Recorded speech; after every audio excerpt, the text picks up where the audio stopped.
വിജയരാഘവൻ ഈ രാജ്യത്തെ മുസ്ലിങ്ങൾ രാഷ്ട്രവിരോധികളാണെന്നോ അവരെല്ലാം വർഗീയവാദികളാണെന്നോ ഉള്ളൊരു നിലപാടുകാരനുമല്ല CPM. ഇനി ഞാൻ വേറൊരു ചോദ്യം ചോദിക്കട്ടെ. ഈ കേരളത്തിലെ മുസ്ലിങ്ങൾ ഇടതുപക്ഷത്തെ ഈ പറയുന്ന ഇടതുപക്ഷത്തെ എതിരായി കാണുന്ന ആളുകളാണോ? ഈ വിജയരാഘവന്റെ ഈ പ്രസ്താവനയ്ക്ക് ശേഷം കേരളത്തിലെ മുസ്ലിങ്ങളെല്ലാം ഇടതുപക്ഷത്തെ ഉപേക്ഷിച്ച് അങ്ങ് പോയോ? ഒരിക്കലുമില്ല. അവർക്ക് മനസ്സിലായിട്ടുണ്ട് എന്ന് മാത്രമല്ല, നമ്മളിപ്പോൾ സമസ്തയിൽ കാണുന്ന ഭിന്നിപ്പിന്റെ അടിസ്ഥാനം എന്താ?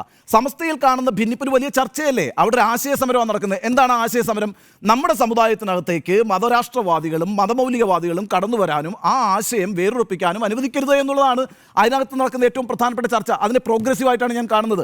കേരളത്തിലെ മുസ്ലിങ്ങളെ ഒന്നടങ്കം വർഗീയവാദികളാണെന്ന് പ്രഖ്യാപിക്കുന്ന ഒരു പ്രസംഗമോ നിലപാടോ ഇടതുപക്ഷത്തിന്റെ നേതാക്കൾക്കോ ഇടതുപക്ഷ പാർട്ടികൾക്കോ ഇല്ലെന്നേ. അതും നാരായണ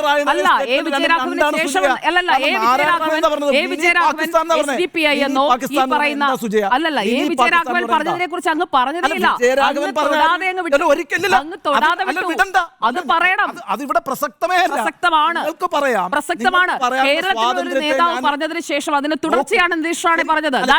സുജയ, നോക്കൂ, നിങ്ങൾക്ക് പറയാനുള്ള സ്വാതന്ത്ര്യത്തെ ഞാൻ ഒരിക്കലും തടസ്സപ്പെടുത്തുന്നില്ല.